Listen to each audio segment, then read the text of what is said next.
Hello, you wonderful people, and welcome to another episode of Crime Centric. This being a show where I talk about crime dramas that I watch. For today's episode, I'm going to talk about the latest episode of Take Two. So in this episode, we kind of have another personal case for Sam. In this particular case, it turns out that a fellow actress, a longtime friend of hers, Ava, died in an accident. At first, it seems like it's an accident, but you later on find out it's a murder because it turns out they used to be together, they used to be sisters on the this 90s sitcom all about Ava, which is interesting to me because it's just kind of like, oh, because I always like that aspect as the show goes on because she is an actress. We do get that perspective of like, I'll get to see more of her filmography. Essentially, we got to see like, oh, because like at first it just seemed like Hot Suspects, and that's something I brought up before. I was like, oh, will we ever get to see other stuff she's done, which we subsequently seen, like I think it was like a movie she did, the whole God, what was it? Was it RS4? I don't remember what the movie was actually called, or was it ES4?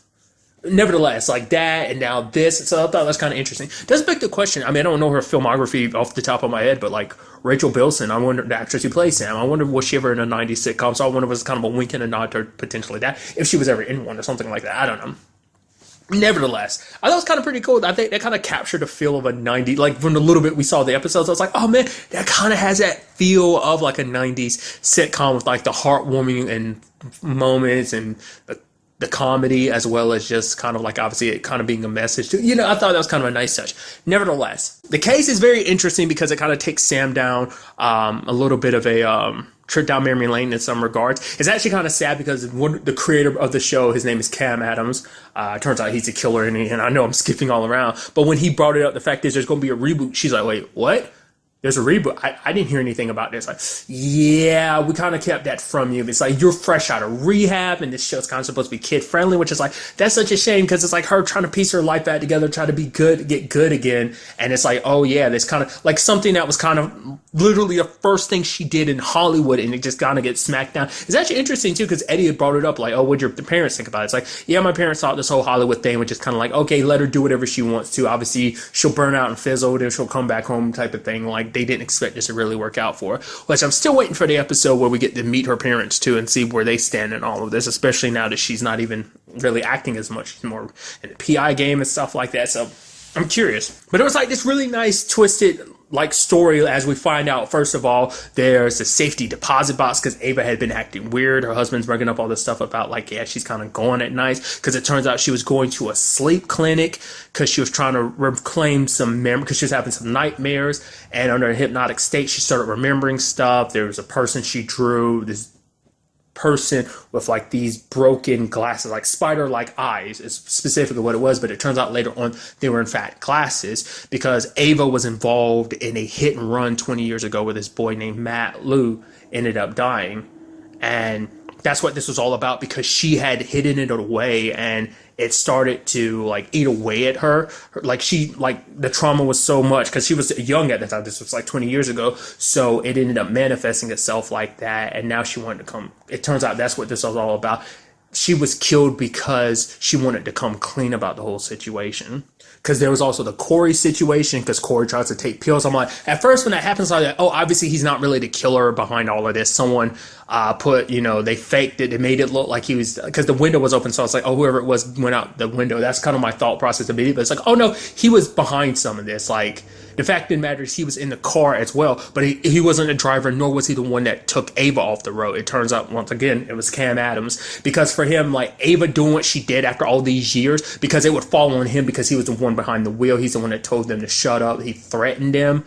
But for him, like, I'm sure it was that, but it was also because, like, I thought more so the reboot, but it's like, no, because I was like, if it was an accident, sure, but the fact is he covered it up and everything because he was the adult in the situation, and it's something Sam calls him out for, because it's like, you're supposed to be the one to protect us, you're supposed to look after us, but, in the end, like, all he ever did was kind of look after himself. So especially with talks of this reboot happening, like, it probably hit Ava too. It's like, I'm not going to work with this guy who killed someone years ago and like made us, because I'm guessing they never really talked about it, but I guess that's what Corey and Ava really talked about, because he picked her up from the sleep clinic. So that's what the real reason why she called him, because it's like, no, like, Well, because earlier in the episode, he had talked about the fact is like, oh, she never really opened up. I should have pushed more, but I didn't. But it's like, no, she probably told you exactly what it was, but he was scared to admit like the fault. Like even after all these years, it still kind of haunted him the mistake that they made. Because even then, like I said, they were scared of what the consequences would be. Like I said, Cam probably says some stuff that kind of scared them into not saying anything. It's like, oh, if you do this, it's going to ruin your life type of thing. So, because she kept this stuff all these years, but it's just like I said, she just blocked it out, and it wasn't until like, you know, going through those sleep clinics that she finally like remembered everything. Because it's kind of sad, like what this was, like I said, it manifested itself in that manner, but like the eyes, the cracked spidery eyes were like the cracked glasses from Matt and everything, and it's just kind of heartbreaking, the situation, you know. My thought process too is what I was kind of getting at earlier too, was like his main other reason for doing it is because they're trying to have this reboot, and the last thing he wanted was this resurfacing specifically. That's why I thought was like he's going to kill Ava, because at the time I didn't know he was behind it. I was like, no, he killed Ava because it's like she was going to ruin his chances of, you know, starting this reboot. But it's like, no, it's more so like, oh yeah, getting axed himself in the situation because he was the one at the wheel. So there's that whole situation, but nevertheless. What I also thought was kind of interesting about this too was the whole Molly situation, because you can tell like when her and Molly first met, like it was almost kind of like a, oh man, like Molly kind of didn't like her, and it's like, oh man, we're having to sit down and everything. I thought there was bad blood between us. Oh, we're good, that's good. And then she's like, oh, you're actually here just to interrogate me. It pissed her off. I thought it was kind of interesting. I was like, oh, I felt so bad because I was like, Sam, you know, Sam's just trying to get information. This is someone that was important to her that died, and she's trying to do. But I guess, you know, Molly took it as an offense because it's just kind of like, oh, because you think I'm a suspect. But like I thought we were just going to have a chat. I thought we were going to bury the hatchet. Because like it was, I don't think Sam ever explained what that was all about. Because it's also interesting because we ended up finding out the fake Ava that went to the deposit box, that was the lady Pam. I was thinking that was totally going to be Molly, because she's the one, you know, that replaced Ava when the show was over. I thought that's what that was kind of about, but it was like, no, I thought that's what the reveal was going to be, but it's like, oh no, there's been multiple people who played stunt Avas. It also makes sense how Cam found out about Ava specifically. In retrospect, it's like, oh yeah, who'd have access to that information? Why someone would pay Pam to do that? It's because they had experience, because she was arrested years ago because she was impersonating Ava to get on set and stuff like that. So I thought that was kind of an interesting thing too. I guess going back to the Molly thing, I guess it's because she was kind of like the replacement. It's like, oh, this family and bond had already been created in the first season, and now like in the second season we got this new person coming in. So maybe, you know, there was a little animosity on Sam's part because it's like the person she was close to wasn't there. Because that's another thing about that whole aspect of like, yeah, her and Ava bumped into each other, talked every once in a while, but they got close and then they like drifted apart again. They just never stayed in constant contact, and it's just kind of like, it's one of those things like you got to appreciate the people that you have while you have them. You know, it's kind of a big lesson I think we can all do better about. I definitely can, about a lot of people in my life, you know. So kind of going all serious there for a moment, but I think in general, like that is something, you know, take away anything from this recording, like always keep that in mind. Like always keep people that you love close. Don't let that stuff drift apart. You know, there's someone you want to check in on and stay close with them. You don't want to, you know, those regrets to kind of sit by. But nevertheless, no preaching, no sermons or anything. But yeah.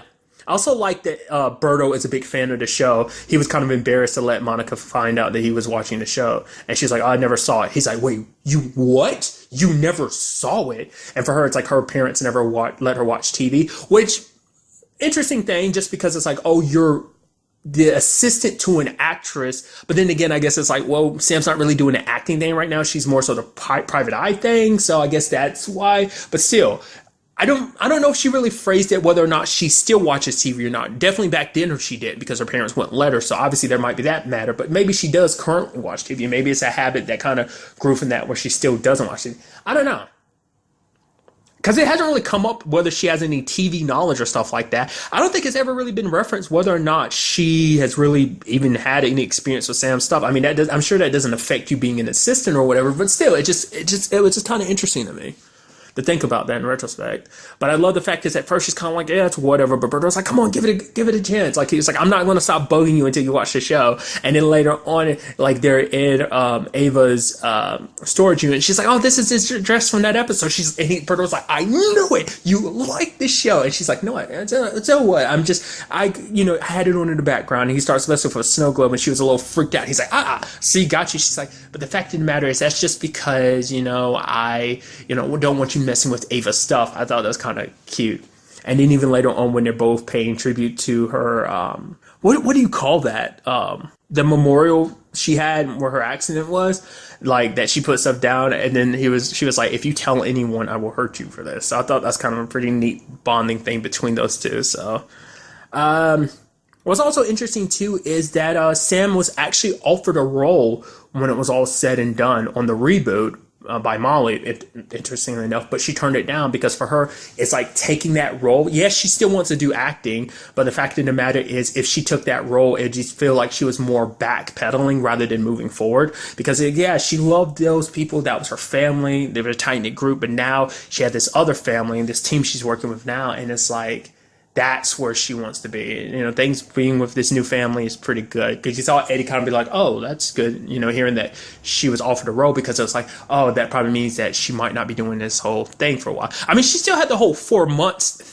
thing, but I mean, to be fair, this is like early process for like the reboot. So it still would have been like probably a while before things really, really got rolling, like filming and stuff like that potentially. So I don't know if we've actually reached that point where like we got to the 4 months yet. I'd assume that's going to be like a season finale thing. Like, cause remember the court ordered her to kind of work for Eddie for like 4 months to kind of make sure that this was like a serious thing. So I don't know if that's what that's going to be, or maybe it's going to come up sooner, but, that hasn't really passed yet, at least to my knowledge. So maybe that's something Eddie was worried about later on or down the road. Maybe not right now. But, I did like the fact that Sam was like, yeah, but I appreciated it because you still offered it. I was still offered it, so I was flattered. Because it's like, yeah, I can still get it. Because, like I said, it was just a little heartbreaking to know, like, oh, yeah, like literally everyone was coming back except for her. She was the only one that didn't know. Which I do love that even in this aspect of the show, it still kind of gives you like a little insight into, I guess, Hollywood and acting in general, just kind of how like the politics of it and like the reasoning behind like some choices and stuff like that. Like, I know it's probably not like the full insight to acting and stuff like that, but I still think it's kind of an interesting perspective on it. So also got to talk about the fact is I lost my mind a little bit because in one part of the episode, maybe it pops up more than once. Maybe it's popped up even before this episode, but there is a giant billboard in one scene, like when you get like a city shot of Nathan Fillion's new show on ABC, The Rookie. I was like, what? I was like, shut up. Which I don't know if anyone behind this show is connected to that show or not. I don't know if that's kind of like a wink and a nudge because it's like, well, it's the same network plus at least I know one of the people behind this. It might be more than one. Was it like Andrew Marlowe? It's definitely one of the people behind Castle, one of the creators behind Castle, like thing. I think the other person might be too, but I'm not 100% sure. So either way, it's hard to say like what's a wink and a nudge in what regard. So, but it's also weird because it's like you're advertising that show within a show that's about acting and stuff like that. So that means that TV show exists in this universe when you break it down and think about it like that. So it's always interesting and trippy when you think that. I mean, it's not supposed to be read that deep. It's just, like I said, a wink and a nudge. I just thought that was kind of neat. Like I said, it was overall a very interesting case on many different points. So I'm very interested to see what the next episode has in store for us. Hopefully we kind of get the trudge down a little bit more Sam's past too. Just kind of get even more. It's like, oh, she worked on this, she worked on that. Maybe we'll see some more stuff from her hot suspect days, which have popped up a little bit just in the particular facts of like, oh yeah, she'll do something and suggest something in a case because she did something similar or something similar happened in the show Hot Suspect. So maybe we'll kind of see that aspect kind of continue forward, or maybe just something specific from those days, co-stars, this and that, like, you know. But really, that's all I'm going to talk about in this episode. Till the next time we meet, be happy, be safe, live life to the fullest, and enjoy it. Good day and goodbye.